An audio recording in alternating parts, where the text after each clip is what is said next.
Shalom Aleichem, Bisem Yeshua HaMashiach, salam sejahtera di dalam nama Tuhan Yesus Kristus. Bersama saya Pendeta Henry Tandianta MPS. Kali ini kita akan membahas sebuah tema yang mengerikan ya.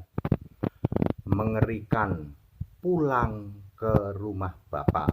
Bapak Ibu Saudara, kita tahu semua pendeta-pendeta yang besar itu ya.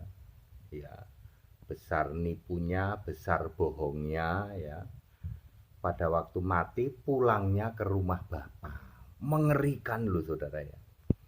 Pengantar, istilah telah berpulang ke rumah Bapa ketika seseorang yang mengaku Kristen ya, meninggal ya, pendeta kayak apa kayak ya, sudah lama dipakai oleh semua pendeta, termasuk pendeta yang besar nipunya, besar bohongnya, besar morotin duit jemaat ya.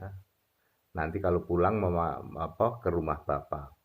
Semua pendeta besar, semua pendeta sangar, semua pendeta koar-koar, kelak kalau mati ujung-ujungnya pulang ke rumah Bapa ya.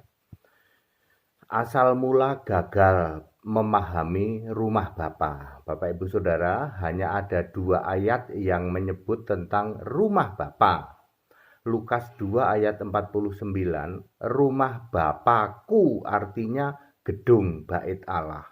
Waktu itu Yesus sedang berdebat atau berdialog dengan ulama-ulama Yahudi.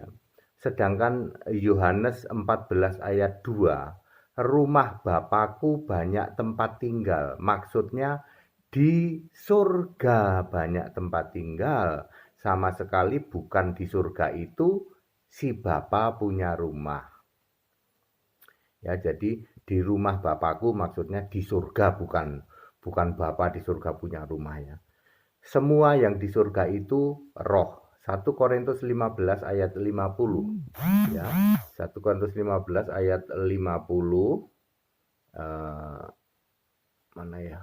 1 Korintus 15 ayat 50, di surga tidak ada lagi daging dan darah, tidak ada hal yang dapat binasa. Di rumah Bapakku maksudnya adalah surga, sama sekali tidak menyatakan bahwa di surga si Bapa punya rumah bergaya Spanyol atau bergaya Jogja ya.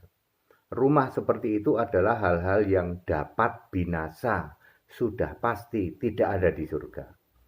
Si Bapa saja tidak ada di surga, apalagi rumahnya. Wahyu 4 ayat 2 dan 8 dan 11, yang duduk di tahta surga adalah hanya Yesus Kristus Tuhan Allah, Alfa Omega, Maha Kuasa, Sang Pencipta itu. Mengira bahwa di surga ada si Bapa dan ada rumahnya si Bapa itu salah alamat. Lalu di mana adanya si Bapa dan rumahnya itu? Perdebatan tentang Bapa sudah dimulai sejak Yesus melayani antara tahun 30 sampai 33 Masehi. Jadi kalau hari ini misalnya Tritunggal berdebat dengan saya tentang Bapa, oh itu sudah dari dulu, tahun 30 sampai 33 Masehi Yesus sudah berdebat tentang Bapa ya. Yohanes 8 ayat 41 sampai 44, itulah debat tentang Bapa antara orang-orang Yahudi, ahli Taurat, Farisi, Saduki dengan Yesus waktu itu ya. Yahudi sangat ngotot yaitu Bapa kami satu yaitu Allah. Yohanes 8 ayat 41. Tetapi aneh, bilang Bapa kami satu yaitu Allah, anehnya kok menolak Yesus yang datang dari Allah.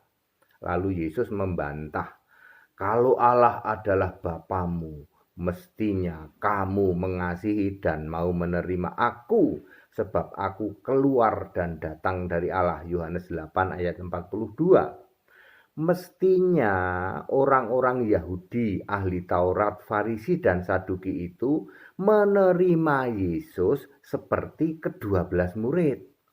Tapi faktanya Yahudi yang mengaku Allah adalah Bapanya, anehnya malah menolak Yesus.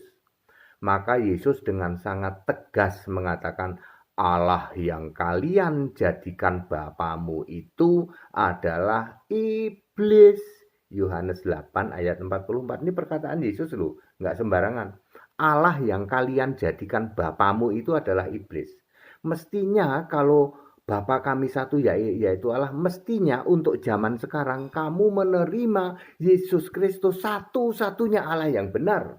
Kamu mengklaim yaitu Bapa kami satu yaitu Allah, wahai Tritunggal, ya, kamu yang mengklaim Bapa kami satu yaitu Allah, tapi kamu menolak Yesus Kristus satu-satunya Allah yang benar.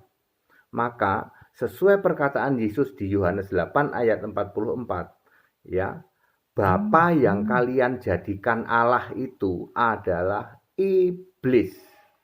Lalu di mana rumah Bapa yang iblis itu? Ibrani 2 ayat 14 dan Yesaya 14 ayat 15. Bapa iblis ada di alam maut, di liang kubur paling dalam. Itulah tempat rumah Bapa iblis. Mengerikan pulang ke rumah Bapa, mengerikan saudara ya.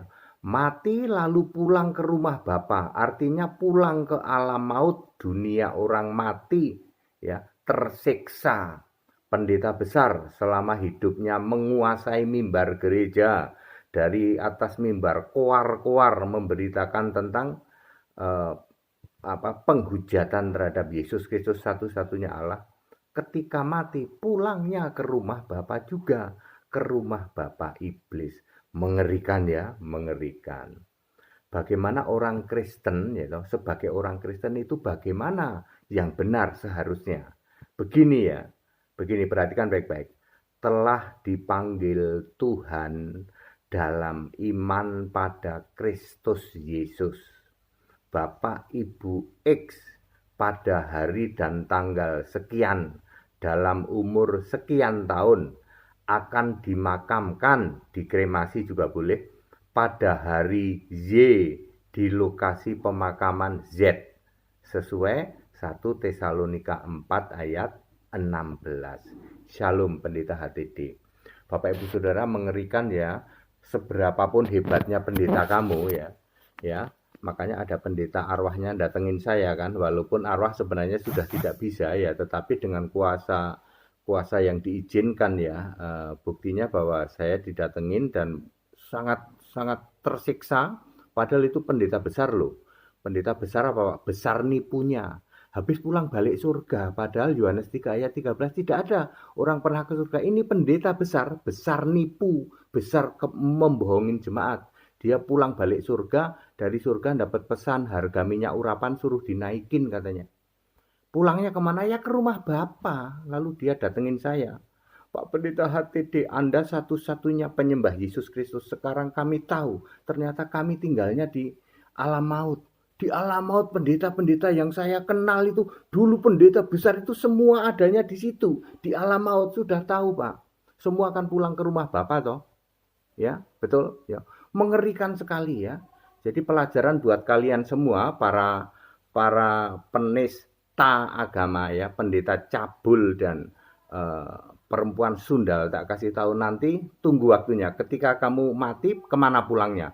Pasti ke rumah Bapa. Tak kasih tahu nanti kamu bersatu dengan para pendeta-pendeta besar itu yang besar apa? Besar nipunya, besar bohongnya. Pendeta nipu bolak-balik surga, lalu dapat pesan harga minyak urapan naik karena lagi pandemi. Yang nipu kayak gitu pasti pulang ke rumah Bapa. Mengerikan sekali loh di rumah Bapa loh. Tak kasih tahu ya, di surga itu hanya ada Yesus Kristus satu-satunya Allah yang benar. Ya, penista agama Paul Yong, Saifuddin Ibrahim ya, pendeta cabul ya, perempuan sundal ya, para penyembah Tritunggal ya, Allah apa kesatuan ya, Allah 3 biji ya, 3 biji tapi satu ya. Kalian kan nggak bisa jawab kan, siapa nama Allahmu? Allah yang Tritunggal tapi Esa itu siapa namanya? Pasti kalian nggak bisa jawab. Yudas 1 ayat 25, Allah yang Esa itu punya nama Yesus Kristus. Pasti Allahmu bukan Yesus Kristus namanya. Bahkan tidak punya nama toh. Ya. Lalu kamu pulang ke rumah Bapa, mengerikan pulang ke rumah Bapa, ya. Ya, catat baik-baik, semua pendeta besar, yang besar nipunya, besar bohongnya, ya. Akhirnya mati pulang ke rumah Bapa, mengerikan di situ. Itu alamaut Bapak iblis, tak kasih tahu. Kalau mau selamat, iman percaya kepada Yesus Kristus, mati dalam Kristus, 1 Tesalonika 4 ayat 16, maka kamu akan dibangkitkan kelak di dalam kebangkitan pertama. Ya, segala hormat kemuliaan untuk Yesus Kristus, satu-satunya Allah yang benar. Haleluya, amin.